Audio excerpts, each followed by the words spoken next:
All right, so as time goes by and you guys get on your kayaks and you start fishing, you find these things that aggravate you. You realize there's certain things that you could change with your kayak to be able to do things more efficiently and do things better. And that's what these are. These are just the things that I've done to my kayak that maybe you guys haven't thought of, and it really has made my life a lot easier. It's just little things, and little things that are hidden that usually don't show up on video. So I want to start off with the first one. The first one's all about Velcro, okay?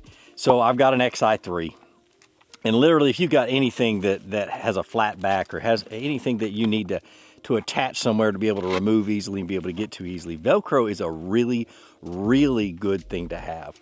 And so what I do is I take my remote controls for my Xi3, okay? And I put Velcro on the back of them. And I don't like anything dangling. I don't want it spinning around. I don't want anything that I've got to reach and find. I want to be able to get to it quickly and know exactly where it's at. So when I'm out fishing, I've got Velcro that I've stuck to my seat right here. You see that Velcro?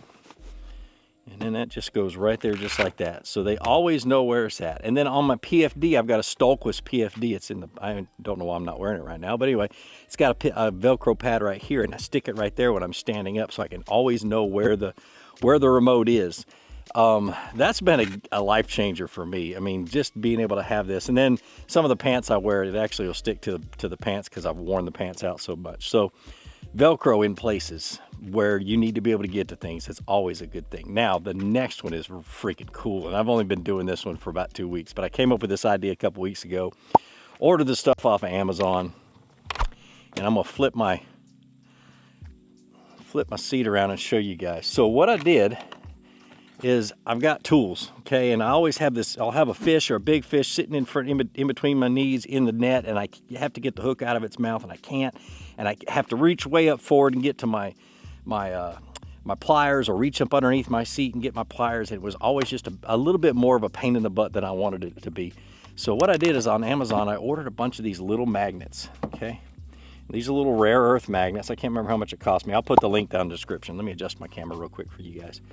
So I got these little bitty magnets right here. And I mean, and what I did is I cut, and you can't even see it, but I cut a little slit right here with a sharp knife. Little bitty slit, enough to slide one in there, so there's a magnet inside the seat, and I've got one here doing the same thing and one there doing the same thing. Slid a magnet inside the seat and then took a second one and put over top of it.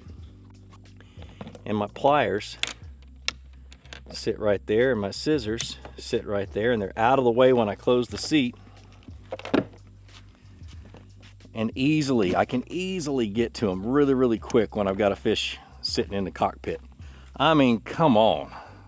So the next one is my catch board holder. Nobody makes this. I made this myself. I did it out of Kydex. Yeah, Kydex. I melted it, but I just basically just made a something to hold my board out a little bit further. The PWR 129 to increase the efficiency of the hole. It's a little bit narrow in the back, and there's really not a whole lot of room to be able to put a rod holder and then the catch board and then the black pack. So I had to move the catch board out, and I can put a rod holder right here. Let me show you guys right here if I need to, but no reason to. And that's one. So let me move this out of the way. The other one is for a black pack strap or your tie downs for anything, any of your crates or anything else. Yak Attack makes all of this stuff. You can use any cam strap or anything like that. But if you guys look what I've done, I've got a 90-degree tie down right there, and another one right there, and there's the same thing on the other side. And so I no longer have to run bungee cords around there, and this is solid. I mean, I trailer it like this and everything else. It's not going anywhere. But if you do have a black pack and you're using these things right here, one of the issues that you always have is your rod tubes have to be staggered in order to get them far enough apart to keep your reel handles from snagging each other. Well, I solved that problem pretty simple, okay? If you look at most people's, their rod tubes are really, really close together right here. Well, mine are 1.5 inches apart, give you that plenty of space that you need to keep those reel handles out of the way. And I did that by simply taking this tie down. Let me get real close, and you'll see I took my Dremel tool, and I actually use a grinder for this one, but I take my Dremel tool and I cut this little ear. So see this little tab right here? On this side, I cut that one out. Same thing on the other side. and it gives me an extra inch or so, or an extra position. I can move this rod tube over, and I can move that rod tube over right there, and it makes it to where I can have all of my rod tubes level, straight, at the same height, and far enough apart.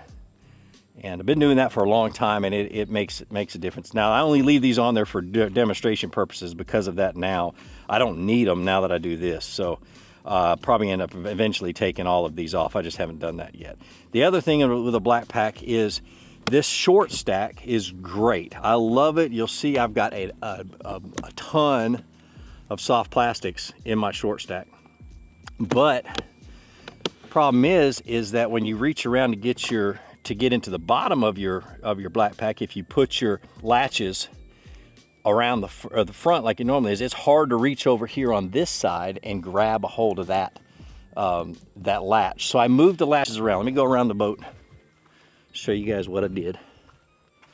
All I did was I put one latch right here and one latch on right here, and I can get to them easily, and they hold everything shut. It's no big deal, and I don't have one right there at all. And so that's what I love about these Blackpak Pros, is that you can pretty much configure everything the way you want it, as long as it works, you know. And so that's been a really, really cool thing, and it just makes it a whole lot easier to be able to get in and out of that bottom section of the Blackpak Pro. All right, so the next one is actually a product that Ketch makes, and most people don't know about it. Is just a simple hook holder to dry out your jig skirts and stuff like that, your spinnerbait skirts, before you put them back in the box. It also, they make them several different sizes, make them that hold 2 tools and 1 tool. This one will hold a tool right here, but it's so far ahead of me, I don't do that. I just use it to hang drying hooks on, or hang lures on, so they can dry, so I can put it back in the box. That's a really cool thing. And then this one, a lot of you guys have seen, but I've been doing this for a long time. I probably was the first one to do it because it was my bass boat rigger that showed them to me. Just get you a rod sock, cut it down, fold it inward, and then heat it, and you get a nice little edge. Of course, these are worn out, but use them as wire covers, and it just cleans everything up and makes less, you know, makes it to where it doesn't get in the way. And this one, actually, I usually tuck it. I'll tuck it right there, and this one will tuck in, and it just does not get in the way. The rod covers are great to cover up your wires. Just cleans things up, makes things look really, really nice. So I'll do a quick little scan over my kayak, and if you guys see anything that interests you, any questions about what I do, just let me know. So pretty cool. But that's it. This is one of the fun things I like about kayak fishing, is being able to do things and customize the kayak the way that you want to fish it. So I hope this gave you some ideas. But like I always say, be sure to introduce somebody to fishing. Introduce them to my channel. Let me help you teach them how to fish. More importantly, get out on the water, go out and catch some fish, and have a great day. We'll see you.